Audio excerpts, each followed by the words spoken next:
السلام عليكم واهلا بكم في قناة المهندسين الوطنيين. معاكم المهندس حسين الفيسي. النهارده 22 مايو 2026. النهارده معانا جولة من اهم الجولات داخل العاصمة الإدارية الجديدة، لاننا هنتكلم عن الحي السكني ار 3، واحد من اوائل واشهر الاحياء السكنية اللي نفذتها الدولة داخل العاصمة الجديدة. وهنتكلم النهارده عن كومباوند المقصد، المشروع السكني الضخم التابع لشركة سيتي ايج، واللي ناس كتير شايفاه من ارقى الاماكن والمناطق الجاهزة للسكن حاليا في العاصمة.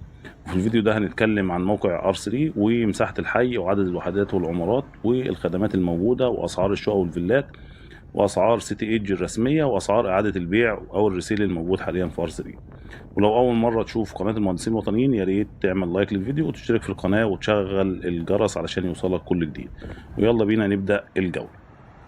الحي السكني ار 3 أول حي سكني داخل العاصمة الدولة بدأت تنفذه وتطرحه للسكن فعليا في العاصمة الإدارية الجديدة. الحي تم تصميمه علشان يكون منطقة سكنية متكاملة قريبة من أهم مناطق وأحياء العاصمة، وفي نفس الوقت يكون في خدمات جاهزة وسكن فعلي. الحي موجود في موقع استراتيجي داخل العاصمة، موجود على الطريق الدائري الإقليمي وأمام منطقة الأعمال المركزية والبرج الأيقوني. وأقرب حي سكني للحي الحكومي هو الحي السكن ار 3، وقريب من كاتدرائية ميلاد المسيح ومسجد مصر والحي المالي ومنطقة البنوك، وقريب جدا من مدينة الفنون والثقافة ودار الأوبرا. وأهم معلم من المعالم الموجود جنب ار 3 هي المدينة الرياضية.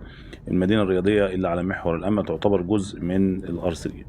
مساحة الحي السكني ار 3 1000 فدان، وبيضم عدد كبير من الوحدات السكنية، تقريبا 25,000 وحدة، عبارة عن شقق ودوبلكسات وبنت هاوس. وده بيخلي الحي مناسب لفئات كبيرة جدا سواء للسكن او الاستثمار. اول حاجه هتلاحظها اول ما تدخل الار 3 هي الشوارع الواسعه واللاندسكيب والمساحات الخضراء واماكن انتظار السيارات.